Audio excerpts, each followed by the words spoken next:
I don't care if you're a black veteran. Turn around, hands behind your back. Officer Holloway doesn't ask for the permit, doesn't ask why a black father is grilling at a family barbecue on the 4th of July, just sees the skin color and decides, threat. Felix Morgan, Lieutenant Colonel, 15 years military service, tries to show his permit. Holloway rips it from his hands, crumples it. I said turn around. The handcuffs click. Felix's kids, 10 and 8, watch their black father arrested for grilling hot dogs. White families around them keep barbecuing. No cops bother them. Just the black man. But Felix gets one phone call. And what arrives 90 minutes later? Military vehicles, soldiers in uniform. A reckoning this sheriff's department never saw coming. It starts here, at a family barbecue, with a black father who refused to stay quiet. If you want to see what happens when someone finally fights back, keep watching. Because this story has receipts. Felix Morgan is 38 years old, a black man, a father of 2, a lieutenant colonel in the United States Army Reserve. He spent 15 years serving a country that doesn't always see him as equal. 2 deployments, Afghanistan and Iraq, Purple Heart, Bronze Star. He's done everything right, followed every rule, earned every honor. And still, when he walks into certain rooms, certain neighborhoods, certain situations, people see his skin before they see his service. Today, he's grilling hot dogs in Lakeside Community Park for his kids, Chloe, 10, and Ethan, 8. Independence Day weekend. The irony isn't lost on him. Celebrating freedom in a country where freedom has different meanings depending on the color of your skin. He's got a permit. Applied 3 weeks ago. Approved without issue. Permit number LIC 2240623. He keeps it in his wallet, along with his military ID, his driver's license, his insurance cards. He keeps everything. Because that's what you do when you're a black man in America. You keep receipts. You keep proof. You keep documentation that you belong wherever you are, doing whatever you're doing. Rachel, his wife, sets up the picnic table nearby.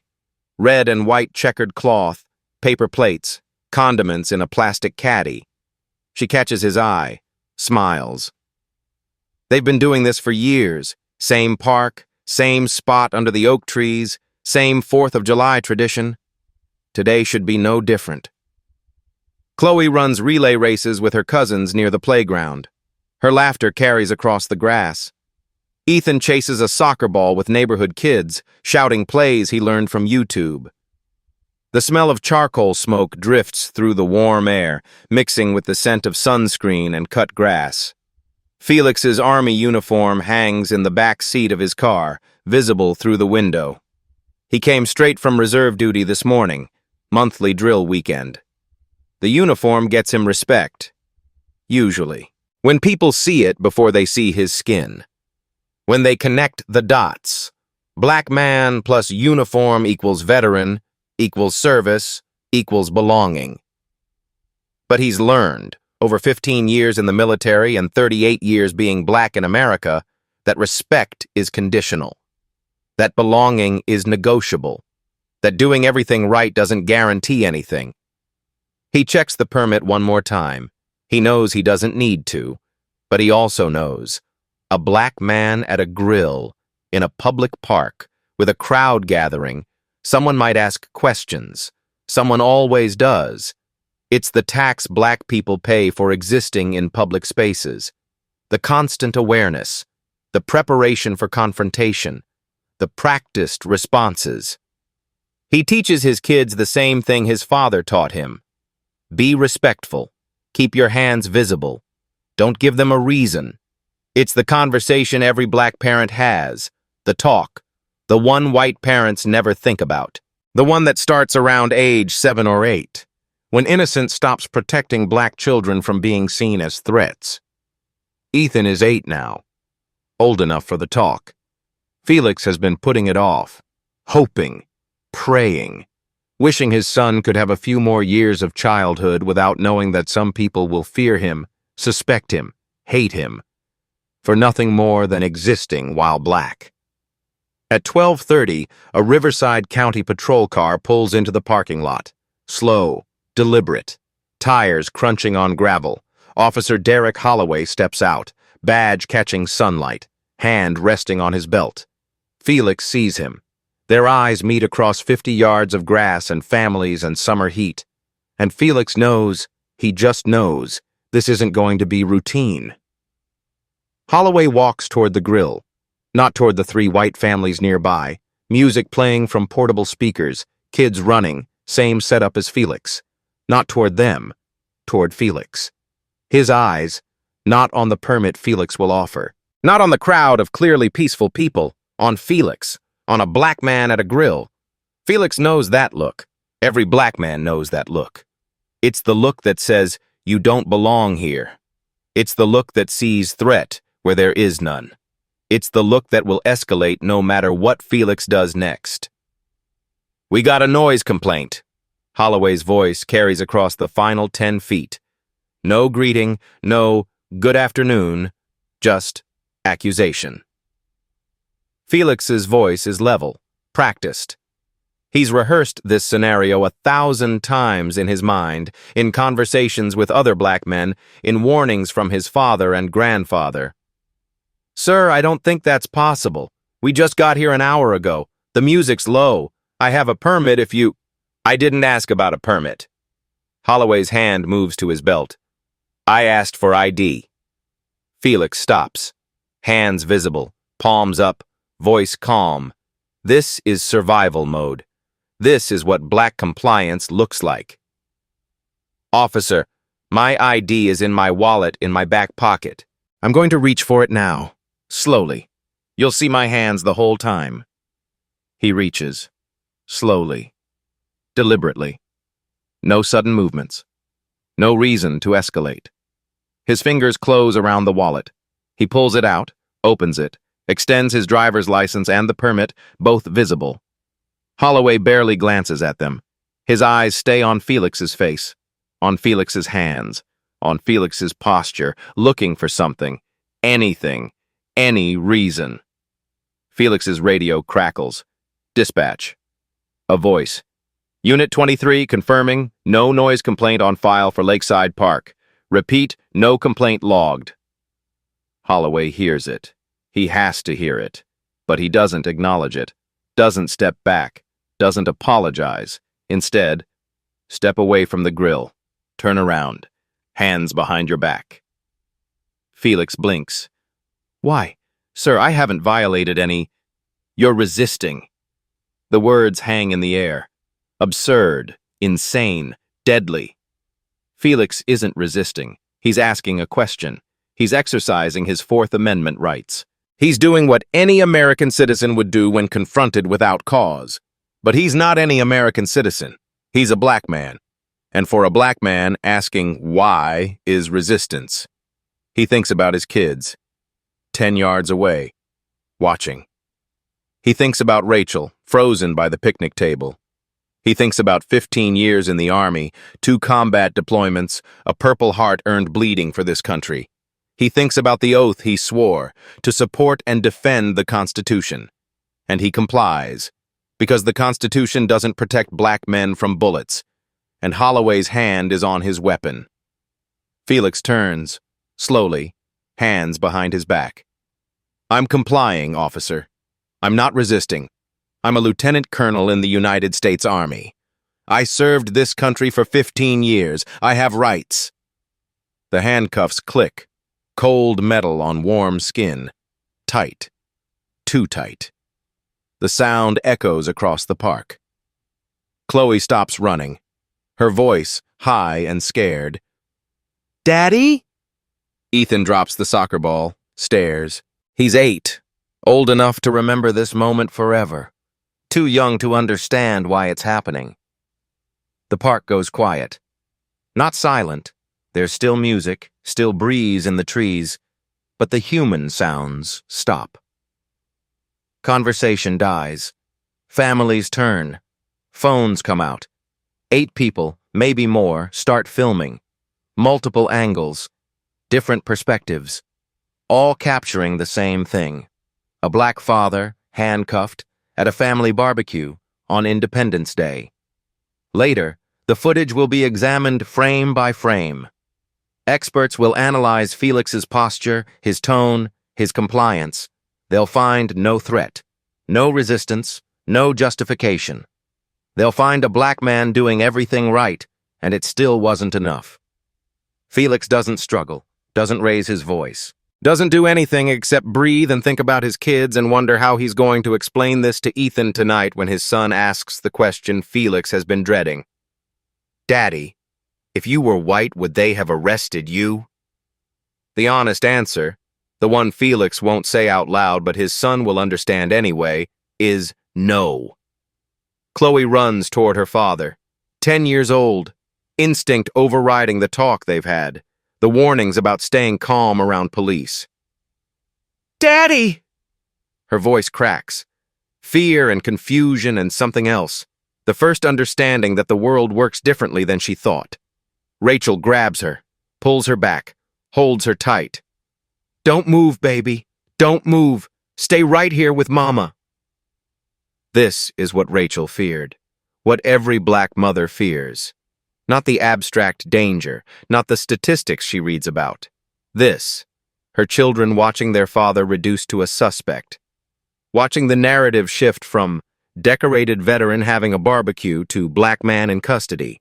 Watching in real time as their understanding of safety, of fairness, of America, cracks and reforms into something harder and colder. Felix doesn't struggle. Military discipline meets survival instinct. He keeps his voice measured, his movements minimal. "I'm a lieutenant colonel in the United States Army. I served this country for 15 years. I have rights, I have a permit, I've done nothing wrong." Holloway leans close enough that his voice carries, close enough that the cell phones, there are 4 now, held by 8 different people at different angles, catch every word. "I don't care what you are." 6 words. Everything. The truth. Black veterans know, but white America refuses to believe. Your service doesn't erase your skin. Your sacrifice doesn't guarantee safety. Your medals don't protect you from profiling. You can bleed for this flag, you can defend this Constitution, you can wear this uniform. And when you take it off, when you're just a black man at a grill with your kids, you're still just a black man. And in Riverside County, California, on this Independence Day weekend, that's enough to get you arrested. Ethan stands frozen, 8 years old. His father told him 2 days ago, "If the police come, be respectful. Keep your hands visible. Don't talk back." His father didn't tell him what to do if the police come for no reason. If the police handcuff your father for grilling hot dogs. If the police see a threat where there's only a family. He'll remember this moment for the rest of his life. Therapists will call it formative trauma. Developmental psychologists will classify it as adverse childhood experience. Ethan will just call it the day he learned what it means to be black in America. The crowd grows. Not aggressive, not confrontational, just witnesses. People who understand instinctively that bearing witness is the only power they have in this moment. "He didn't do anything!" A voice. Female. White woman, maybe 30, with her own kids nearby. "He showed you his permit!" This is wrong. An older black man, 70s, Vietnam veteran cap. He's seen this before.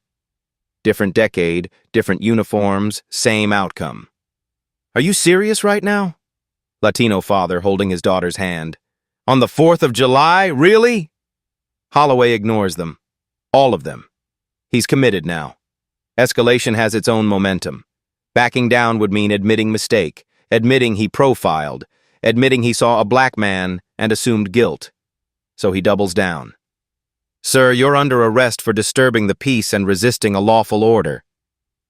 Felix's jaw tightens, but his voice stays level. "I haven't disturbed any peace. There was no noise complaint. Your own dispatch confirmed it. I haven't resisted anything. I've complied with every request. This is unlawful detention. This is racial profiling. There. He said it.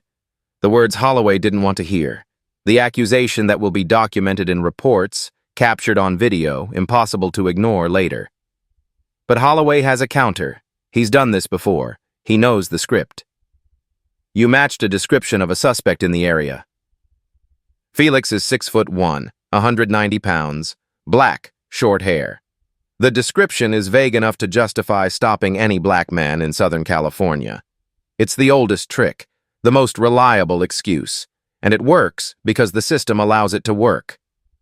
Rachel's phone is out now, recording. Her hands shake, but she keeps the frame steady. She's thinking about Trayvon Martin, Philando Castile, George Floyd, all the names, all the videos that came too late. She's making sure this video exists, making sure there's evidence, making sure that if this escalates, if Holloway's hand moves to his weapon, if Felix becomes a hashtag, there will be proof. An older white woman in the crowd whispers to her husband, "That's Holloway. My nephew had him. Same thing. Said the complaint was dropped, but the arrest stays on his record." Another voice, younger, black female. "He targets us. Everybody in the community knows. He's got like 20 complaints. Nothing ever happens." The word spreads, whispers becoming murmurs, becoming a low chorus of recognition. Holloway has a pattern. Holloway has a history. Holloway profiles, and the system protects him. Felix hears it, files it away. He's already thinking like the officer he is. Gather intelligence, document everything, prepare the after-action report. But first, he has to survive the action. Holloway leads him toward the patrol car. Felix's kids watching, his wife recording. 50 people bearing witness. The handcuffs cutting into his wrists. The sun beating down. Independence Day. Freedom. Justice for all. The irony is so thick it chokes. Before the patrol car door closes, Felix turns his head slightly. Not resistance, just presence, just dignity. And he says clearly, loudly enough for the phones to catch, "I get one phone call, right?" Holloway smirks. He thinks he's won. He thinks this ends with processing, a citation, Felix released with a warning and a mark on his record. He thinks Felix is just another black man who'll stay quiet, accept the humiliation, move on because fighting the system costs too much. He has no idea who Felix is about to call. He has no idea what happens when you arrest a black lieutenant colonel who has brothers in arms. He has no idea that in 90 minutes, his department will be surrounded by 10 military vehicles. He has no idea at all. At the Riverside County Sheriff's Station, Felix makes his call. Not to a lawyer, not to the ACLU, not to a bail bondsman. To Lieutenant Colonel Raymond Foster, his commanding officer at March Air Reserve Base, also black, also decorated, also tired of this. "Sir?" Felix's voice is steady despite everything. "I've been arrested. Grilling in a public park with my kids, no charges yet, no reason given except I matched a description. I need you to send someone." Foster doesn't ask questions. Not yet. He knows the code. He's lived it himself. "Where are you?" "Riverside County Sheriff's Station, main detention." "Stand by." Foster doesn't just make one call. He makes 6. Base Commander, Judge Advocate General Office, Public Affairs, and 3 other calls to people whose names will never appear in official reports, but whose influence moves mountains. The message travels through the Black Veteran Network at light speed. One of ours was profiled. One of ours is in custody. We're showing up. At 2:15, the first Humvee pulls up outside the sheriff's station. Diesel engine, heavy doors, precise military cadence. Then 2 more, then 4. By 2:45, 10 military vehicles surround the building. Humvees, command vehicles, staff cars with flags, soldiers in uniform, black, white, Latino, Asian standing together. A show of force that has nothing to do with violence and everything to do with message. You arrested one of ours, and we're here to answer. The desk sergeant's face goes pale. Captain? We're going to need... Someone should call... Base Commander Foster walks in with 2 JAG officers. Judge Advocate General, military lawyers. 1 black, 1 white. Both carrying briefcases. Both wearing expressions that say, "You made a mistake." Foster doesn't raise his voice. Doesn't need to. You arrested Lieutenant Colonel Felix Morgan. Black man, father, veteran, 15 years of service, 2 combat deployments, Purple Heart recipient. On what charge? Silence. I'll ask again. On what charge? The desk sergeant shuffles papers. Processing. You're still what? You've had him for 90 minutes. Either charge him or release him. 4th Amendment. You know it. I know it. Your sheriff knows it. Sheriff Thomas Bradley appears, summoned from wherever sheriffs go on Saturday afternoons. He sees the vehicles through the window, sees the uniforms, sees the situation spiraling beyond his control. We're reviewing the circumstances. The circumstances? Foster's voice stays level, but steel enters it. The circumstances are: your officer arrested a decorated veteran for grilling hot dogs. Your officer profiled a black man. Your officer is currently fabricating justification. And you have about 10 minutes before I call the Department of Defense Inspector General, the NAACP, the ACLU, every media outlet in Southern California, and make sure everyone knows Riverside County arrests black veterans for existing in public. Your choice, Sheriff. Charge him or release him. The JAG officer, white woman, captain, 20 years in, adds, and Sheriff, we'll be filing a formal complaint regardless. But if Lieutenant Colonel Morgan walks out of here in the next 5 minutes with no charges, our report will note your cooperation. If not, she lets it hang. Bradley calculates. Arrest records, media coverage, federal scrutiny, DOD involvement, political fallout, budget hearings, county supervisors asking questions. All because Holloway couldn't leave a black man alone at a barbecue. Release him. No charges. Felix walks out at 3:30. No charges filed, no explanation given, no apology offered.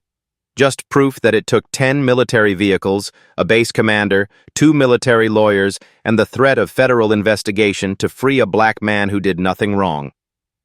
The crowd outside has grown. 50 people, mostly black families from nearby neighborhoods. They've been texting, calling, spreading word. Military showed up for one of theirs. They see Felix, see the uniform Foster brought for him to wear, see a black veteran vindicated temporarily. Someone starts clapping, and starts, then more, then everyone. It's not celebration. It's relief mixed with rage. Relief Felix is safe. Rage that it required this much, this level of intervention, to secure his freedom.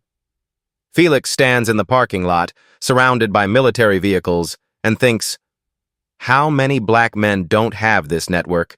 How many are still inside? This fight is bigger than him. Sarah Bennett contacts Felix the next morning.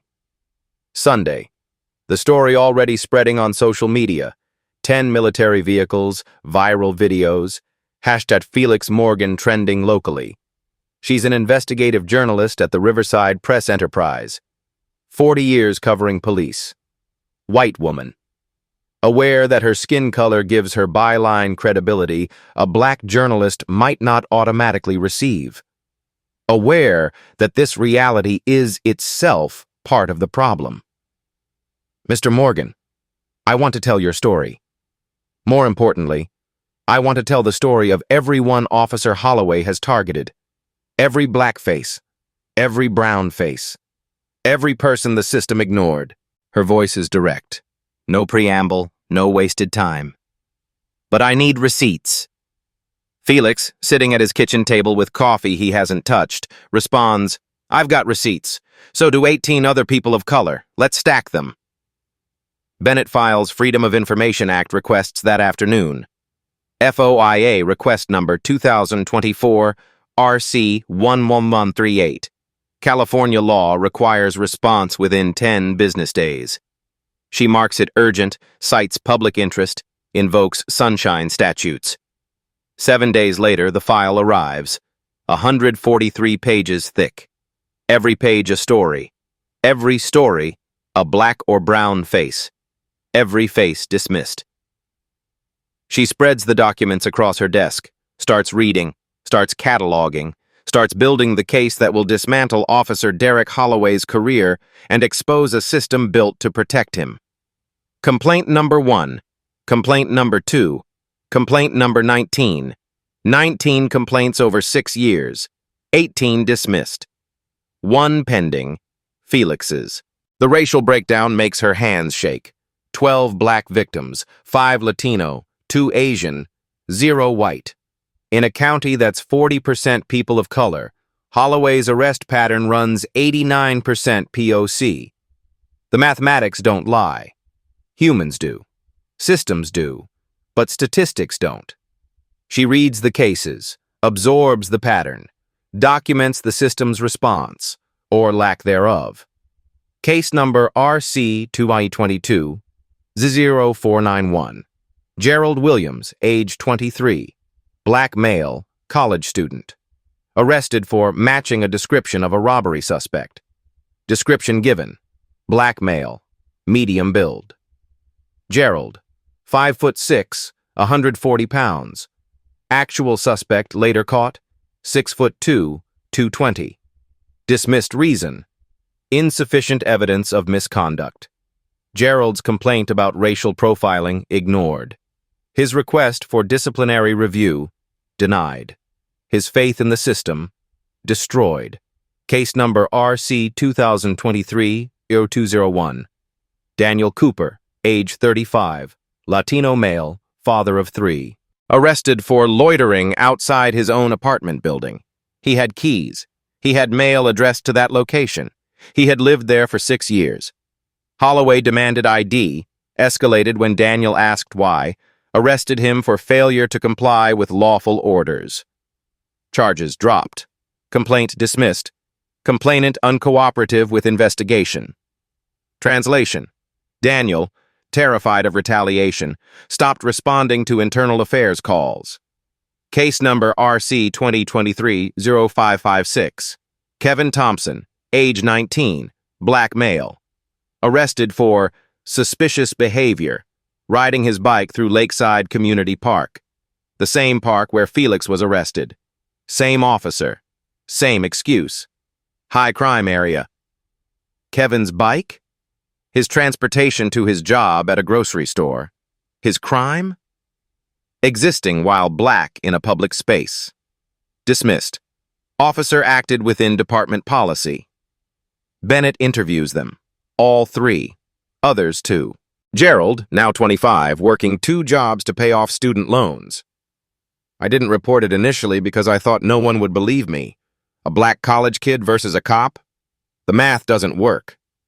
Then I saw Felix's story. Decorated veteran, Purple Heart, still got arrested. If Felix isn't safe, none of us are. So I'm talking now. Daniel, 37 now, still in the same apartment Holloway arrested him outside. My kids ask me why I flinch when police drive by.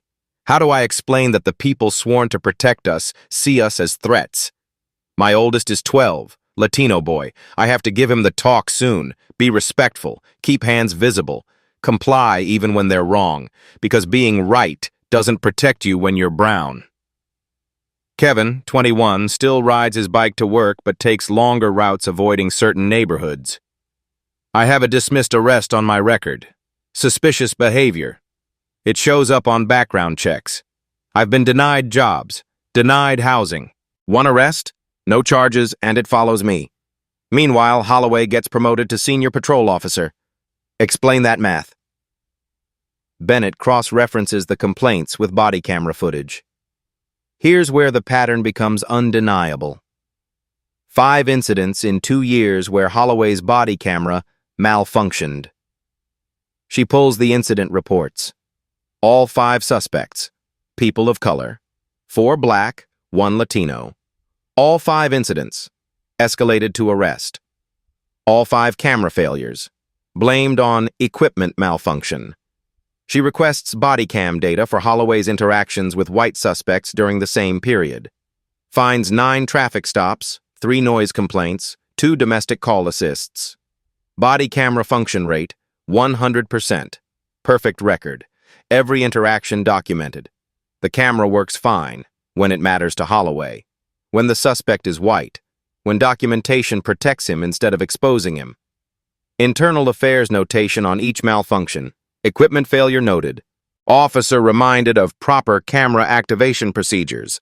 No further action required. No discipline. No investigation. No pattern acknowledged despite the pattern screaming from every data point. Bennett obtains the municipal surveillance footage from Lakeside Park. The cameras aren't controlled by the sheriff's office. They're maintained by County Parks Department.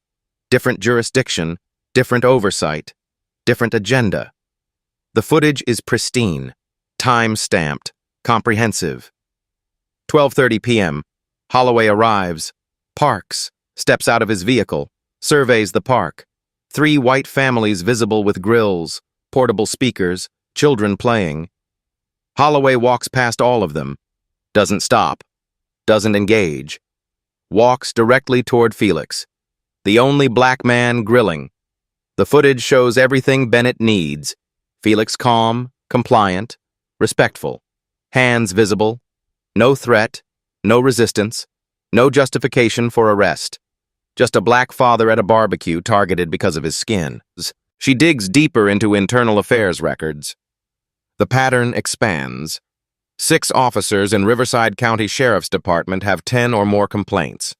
All 6 still employed. 0 terminated. 0 criminally charged. Combined complaints, 87 total. Victims of color, 81 out of 87, 93%. Dismissed complaints, 84 out of 87, 97%. Average time to dismissal, 45 days. Average reasoning, 3 phrases repeated across dozens of cases. Insufficient evidence. Complainant uncooperative. Officer acted within policy. Each dismissal signed by the same person. Captain Richard Hayes, Internal Affairs. Same signature. Same phrases. Same outcome. Protect the officer. Ignore the pattern. Silence the victims of color. This isn't one bad officer. This is institutional racism with a filing system. Bennett interviews community members. Here's variations on the same story. We don't report it anymore. What's the point? They protect their own. My son is 16, black. I'm terrified every time he leaves the house. Not of criminals, of police. I've lived in Riverside 40 years. I've seen this before. Different names. Same system. Nothing changes. Felix has rank, has resources, has white allies. Most of us don't. So we stay quiet. We survive. We teach our kids to survive. That's all we can do. Bennett thinks about her own privilege, her white skin, her press credentials, her ability to walk into a sheriff's station and ask questions without fear, her byline carrying weight that a black reporter's might not. The system is broken in ways she can report but never fully understand. She writes, compiles, documents, builds the case receipt by receipt. If you've ever felt like the system protects bad actors who target people of color, drop a comment below. This story isn't over yet. It's just getting started. Bennett publishes the first article on July 8th. Headline: Riverside Deputies 19 Complaints, 89%. People of Color, Pattern of Racial Profiling, System of Protection. By midnight, 12,000 shares. By morning, national outlets requesting interviews. By noon, the sheriff's office issues a statement. By evening, the threats begin. And they're explicitly racial. On July 10th, Felix receives the first anonymous text. It doesn't say drop it or back off or anything coded. It uses a racial slur, then a threat. We know where your mongrel kids go to school. Felix screenshots it. He's been collecting receipts his whole life. Every microaggression, every suspicious look, every time someone crossed the street to avoid him, every random traffic stop. This is just one more receipt, but it's one his kids might read someday. That reality burns. 3 more texts over 4 days. Different burner numbers. Same hatred. N-word. Uppity. Should have kept your mouth shut. A threats specific enough to be terrifying, vague enough to be untraceable. Against Rachel. Against Chloe. Against Ethan. All named. All detailed. One text includes a photo. Felix's house, taken at night from across the street. Caption, pretty family. Would be a shame. The language isn't dog whistle. It's explicit. White supremacist rhetoric. KKK-level hate. The kind that gets whispered in certain circles but rarely documented. Felix documents everything. Every word, every image, every timestamp. Receipt number 10. The sheriff's office issues a statement, carefully worded. Lawyer approved. The matter involving Mr. Morgan is under internal review. Officer Holloway acted within department guidelines and training protocols. Mr. Morgan failed to comply with lawful orders and exhibited behavior consistent with suspicious intent. We stand behind our officers who serve the community with distinction. Sarah Bennett, in her follow-up article, deconstructs the language. Suspicious intent, when applied to black men in public spaces, means existing while black. Failed to comply means asked why, questioned authority, exercised constitutional rights. Exhibited behavior means breathed, grilled, lived. These phrases have history. They've been used to justify profiling black men since Jim Crow. The words change. The meaning doesn't. The Riverside County Deputy Sheriff's Association releases its own statement. We stand behind Officer Holloway, a dedicated public servant with an exemplary record, who now faces coordinated attacks from anti-police activists and race baiters seeking to undermine law enforcement and public safety. Bennett decodes this, too. Anti-police activists equals black man who won't accept profiling. Race baiters equals people who notice that 89% of complaints involve POC. Coordinated attacks equals journalism plus evidence plus community organizing. The union doesn't mention 12 black victims, doesn't mention body cameras that malfunction only with POC suspects. Facts don't fit the narrative. On July 13th, Felix's employer receives a call. Not official, not documented, just a conversation. From someone with a Riverside County Sheriff's extension. Just wanted to make you aware. Your employee Felix Morgan is making some serious allegations, creating division in the community. These things have a way of affecting business relationships. Your company has county contracts worth what? $2.3 million annually? Those contracts come up for renewal. Just thought you should know. Economic retaliation playbook. Make it hurt. Make him choose, justice or mortgage. Black professionals face this calculation constantly. Speak up, lose livelihood. Stay quiet, enable the system. There's no win. Felix's manager, white, 40-something, well-meaning but uncomfortable, pulls him aside. Felix, listen, maybe you could take some leave? Let this cool down? I'm not saying quit, just, give it time. Felix knows. He's seen this before. Black man speaks up, black man loses job. The system crushes dissent without leaving official paper trails. I'm not taking leave. I was arrested for grilling hot dogs with my kids. If that's a fireable offense, fire me. Put it in writing. The manager retreats. No documentation. No termination. But the threat hangs. The message is clear. Linda Walsh, ACLU civil rights attorney representing Felix, receives a letter from County Council. Be advised that continued filing of complaints based on racial motivations without factual foundation may constitute frivolous litigation subject to sanctions under California Code of Civil Procedure, Section 128.5. Consider this formal notice. It's a bluff. Transparent, but calculated. The message: we'll make this expensive. We'll drag this out. We'll make you prove racism exists even though we documented it ourselves. We'll exhaust your resources, your time, your will to fight. The sheriff's office maintains no wrongdoing occurred. Holloway's attorney argues the arrest was lawful, that Mr. Morgan's behavior was suspicious, that he failed to comply with commands, that the military's intervention was inappropriate political theater.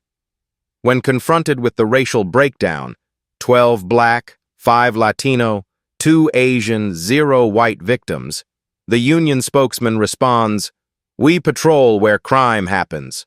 Officer Holloway's assignment to high crime areas naturally results in more interactions with minority populations. Statistics without context are misleading. High crime areas. Another phrase with history. Code for black and brown neighborhoods. Code that justifies over-policing communities of color, then uses the resulting arrest statistics to justify more over-policing. The cycle perpetuates itself. Felix sits in his living room, lights off, uniform on the wall, bronze star, Purple Heart, 15 years of service.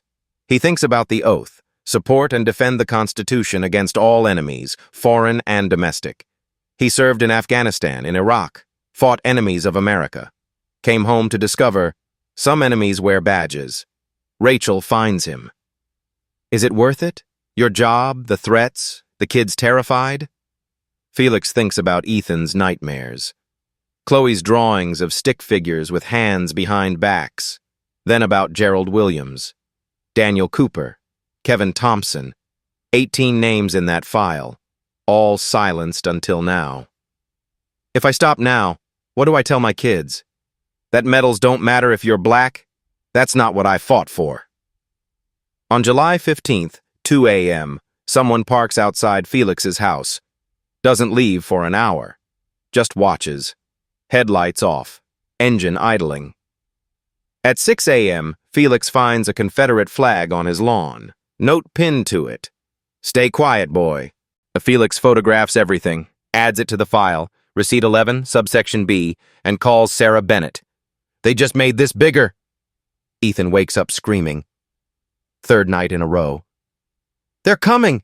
They're coming for Dad!" Rachel holds him, 8 years old, shaking, crying.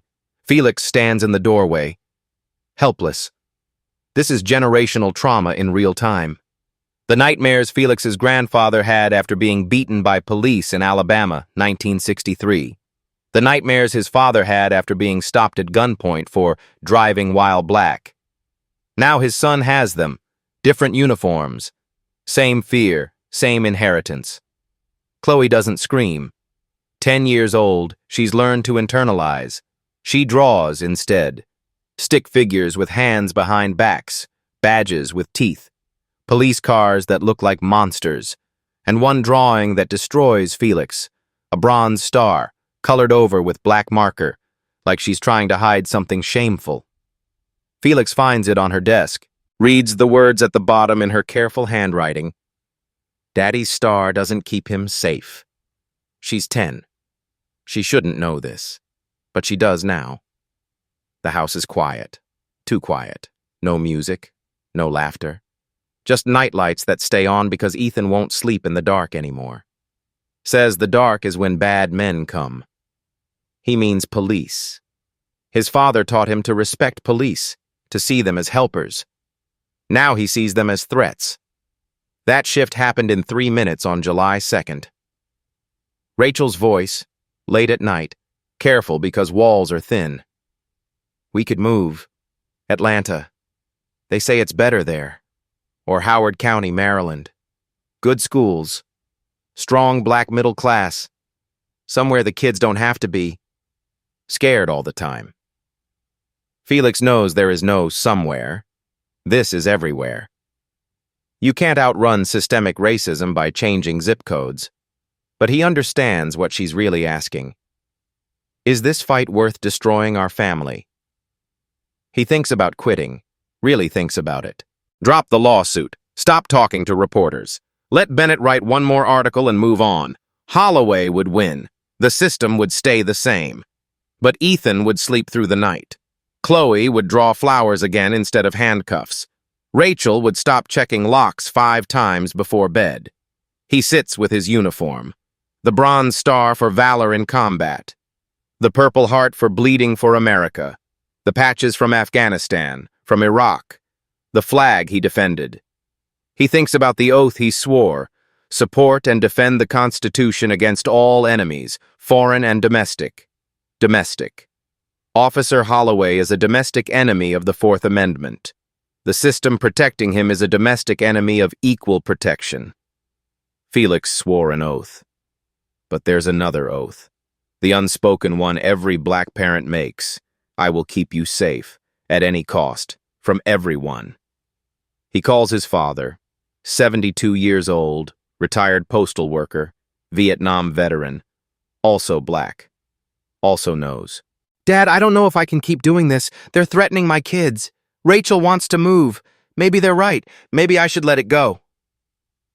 Silence. Then, son, I fought in Vietnam so you could serve without Jim Crow laws. You served in Iraq so your kids could live without fear. What are you teaching them if you quit now? But Dad, they're already afraid. 8 and 10, and they already know their black father can do everything right and still get arrested. What am I teaching them? That medals don't matter? That service doesn't matter? That being black matters more than anything else? His father's voice, gentle. You're teaching them that when the system is wrong, you fight. Even when you're scared. Especially when you're scared. That's what we do. That's how we survived. Felix hangs up, sits in the dark, thinks about the file. 19 complaints, 12 black victims, 5 Latino, 2 Asian, 0 white. Gerald Williams, Daniel Cooper, Kevin Thompson. Men who gave up because giving up meant surviving another day. Men who didn't have military rank, media attention, white allies. Men who just endured.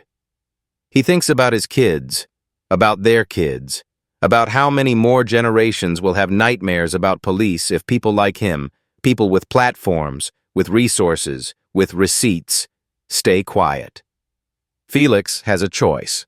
Walk away, keep his black family safe from retaliation, teach his kids that the system wins when you're black. Or keep fighting, risk everything.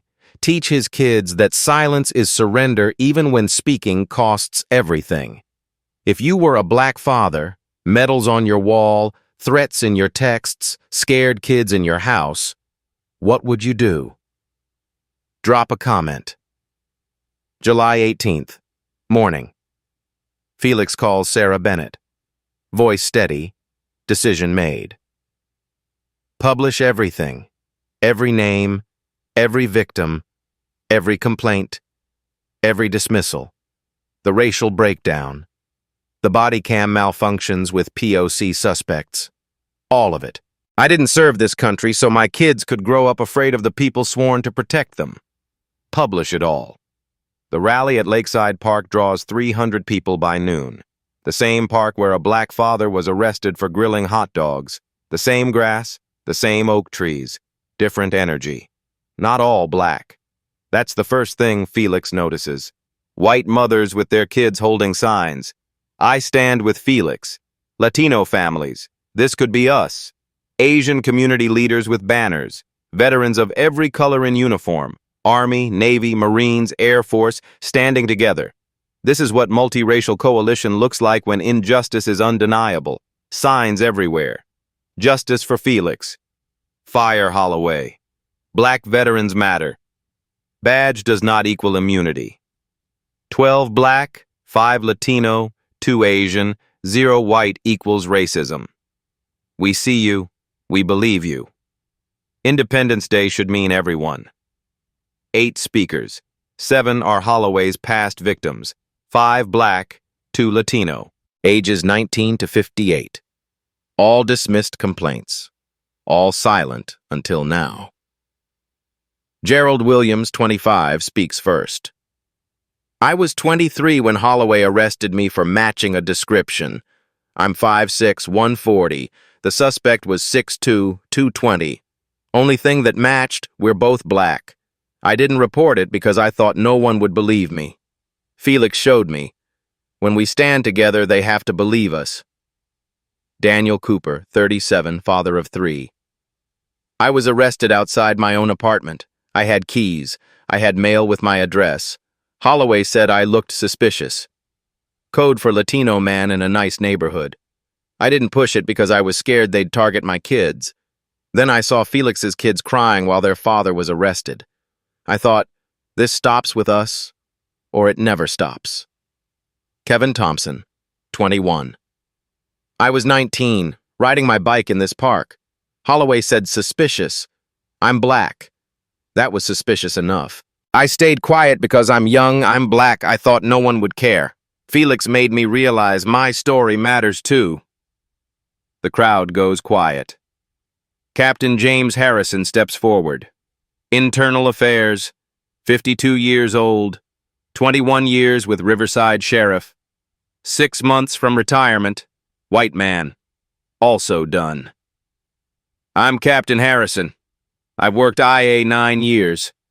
I reviewed every one of Officer Holloway's complaints, all 19. I dismissed 18. Murmurs spread. I dismissed them because I was told to. Because the system protects officers, not citizens. Because command said no pattern, just coincidence. 12 black victims, 5 Latino, 2 Asian. Coincidence. He pulls out a flash drive. I'm here because I can't retire knowing I enabled this. I'm leaking documents today.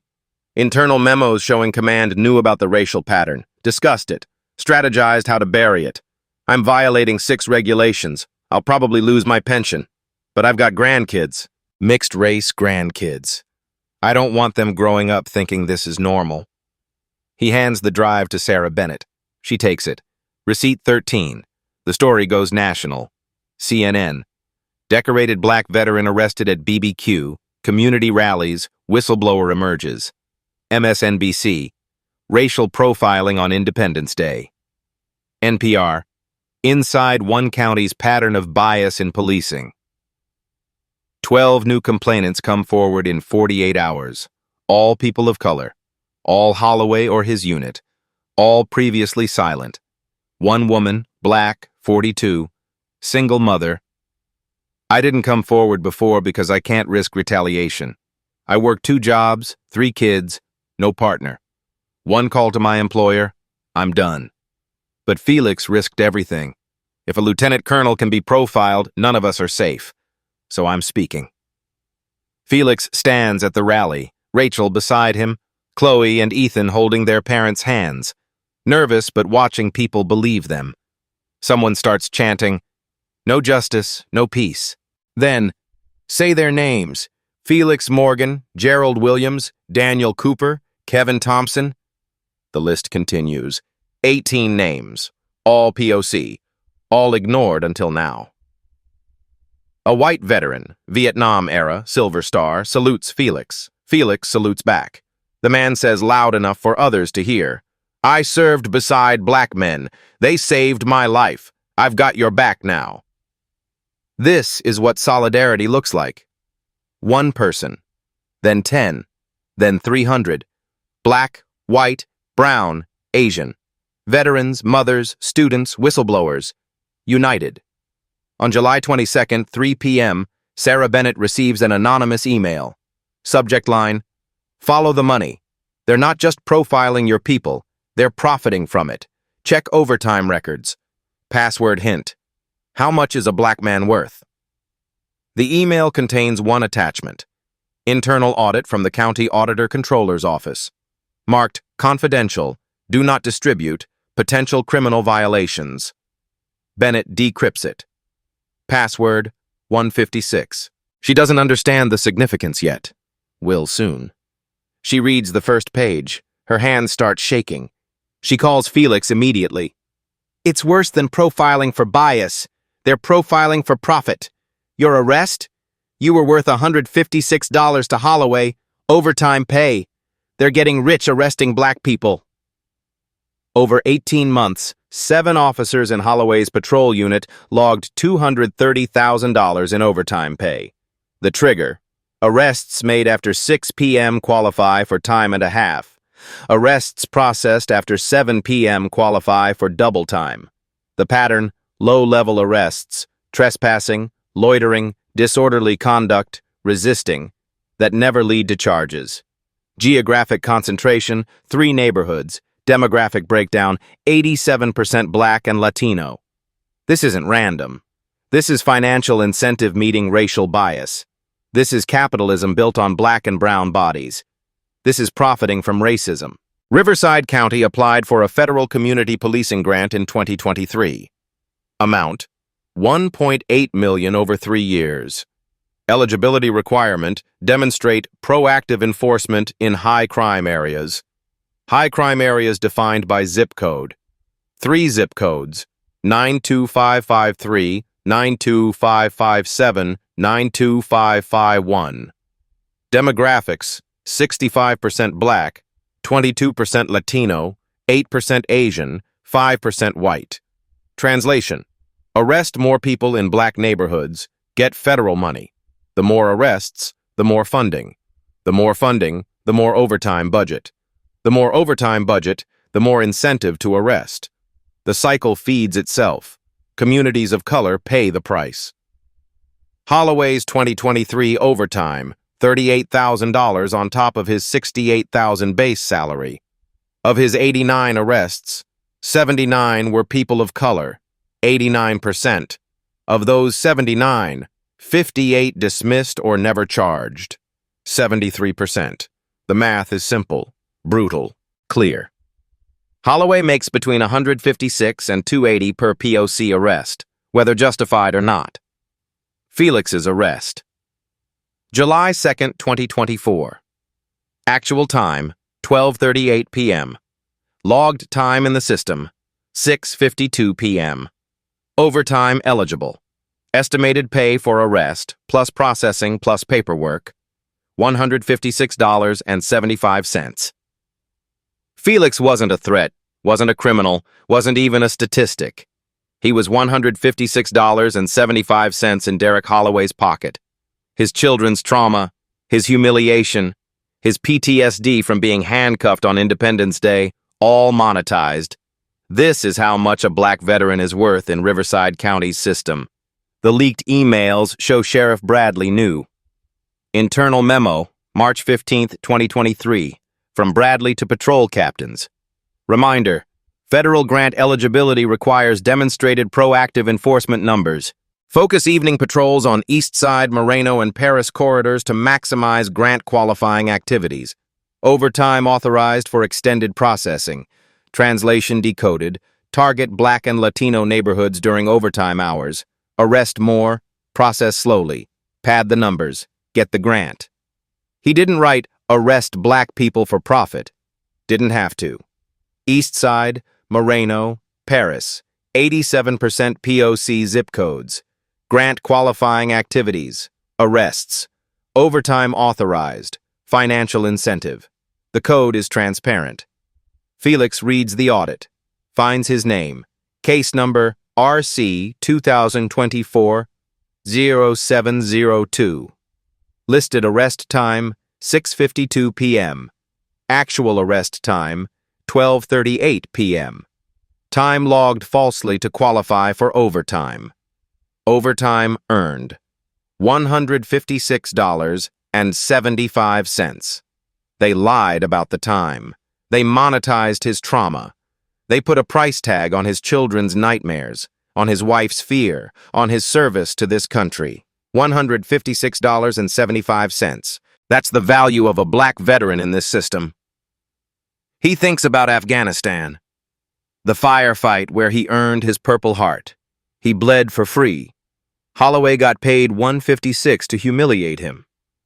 This is what systemic racism looks like when you follow the money. Black and brown bodies converted into budget line items. POC neighborhoods treated as profit centers. Federal grants tied to arresting people of color. Overtime bonuses for destroying black families. Gerald Williams. Daniel Cooper. Kevin Thompson. 12 black victims. 5 Latino. 2 Asian. Not names. Not people. Line items. Revenue streams. $230,000 earned targeting communities of color. July 25th, 9 a.m. Sarah Bennett publishes.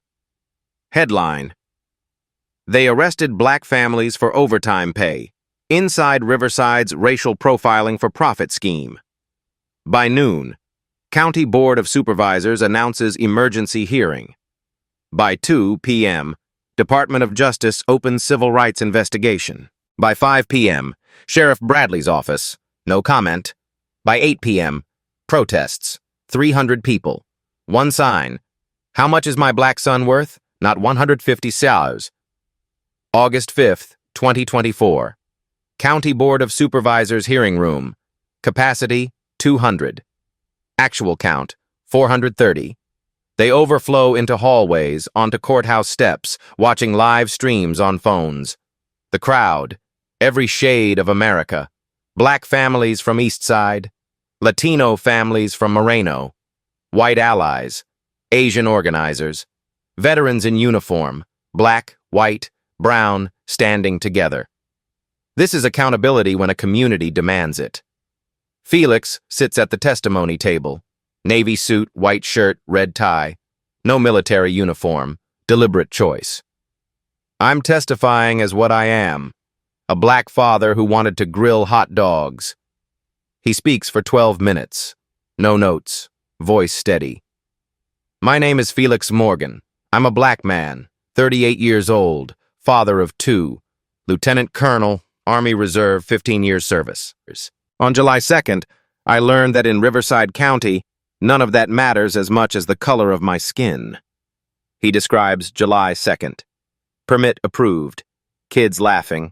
Hot dogs on the grill. Independence Day. Then Holloway. The escalation. The handcuffs. His children watching.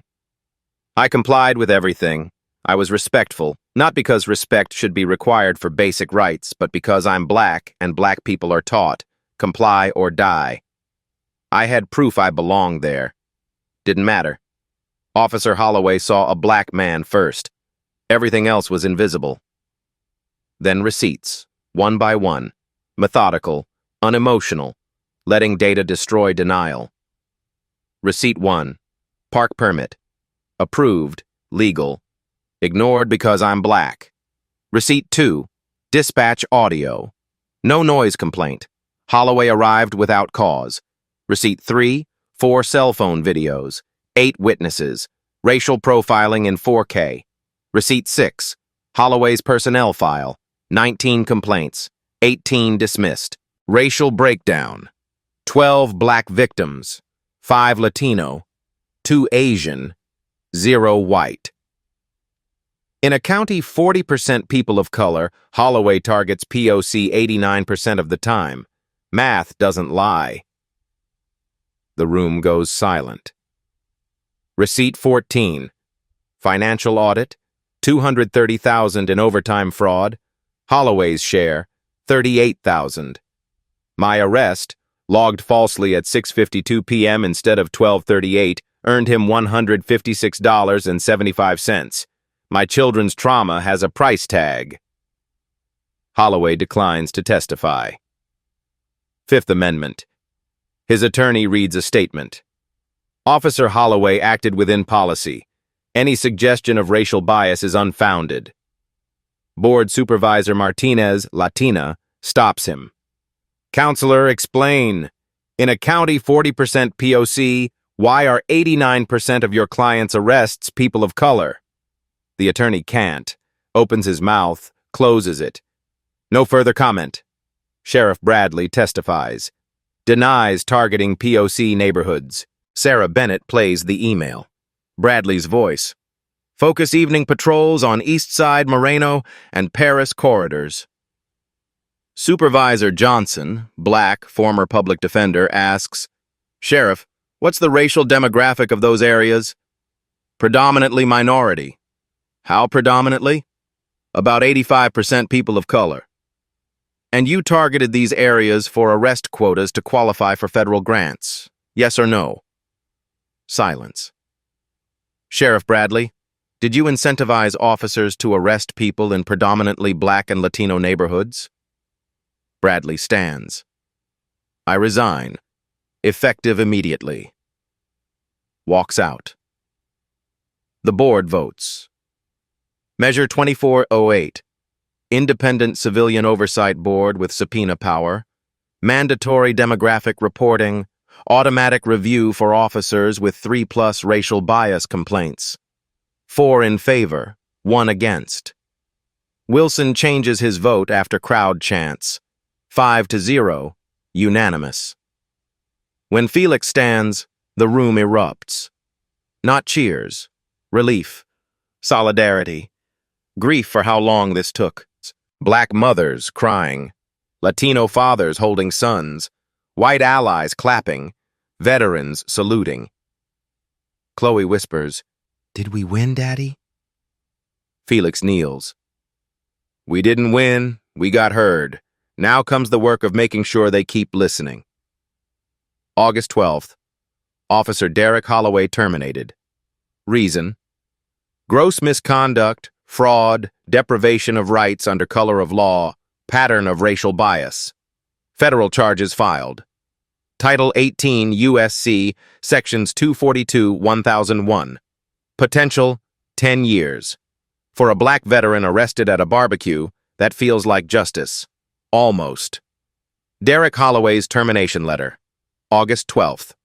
Reason: gross misconduct, fraud, civil rights violations. Criminal case CR 2024-1583. 3 federal charges. Trial April 2025. 6 officers under investigation. Department of Justice probe active. Oversight Board operational. July 4th, 2025. Felix returns to Lakeside Park. Same grill, same permit. Chloe's 11 now, Ethan's 9. They're different. You can't unsee trauma, but they're healing. People recognize him. A black teenager asks for a photo. You're the BBQ guy who didn't back down. Felix smiles. I'm just a father who wanted to grill. His uniform's in the car. Today he wears a t-shirt. Black father, Purple Heart, still here. Sometimes the uniform you wear decides who believes you. But the truth doesn't need a uniform. It needs receipts, courage, community. The Oversight Board shows progress. 23% decrease in POC arrest disparities. Not perfect. 77% remains. But it's change. Ethan doesn't flinch at sirens anymore. Chloe draws people holding hands now. Different colors, together. Rachel squeezes Felix's hand. You did it. We did it. Gerald, Daniel, Kevin, Harrison, Bennett, the community. One person alone couldn't. If this story meant something to you, share it. If you've experienced racial profiling, comment. You're not alone. Subscribe because Holloway's trial continues. 6 officers remain under investigation. This fight isn't over. Justice isn't a moment. It's a process. It starts with one black father refusing silence, and a community saying, we believe you. We've got your back. We'll keep fighting.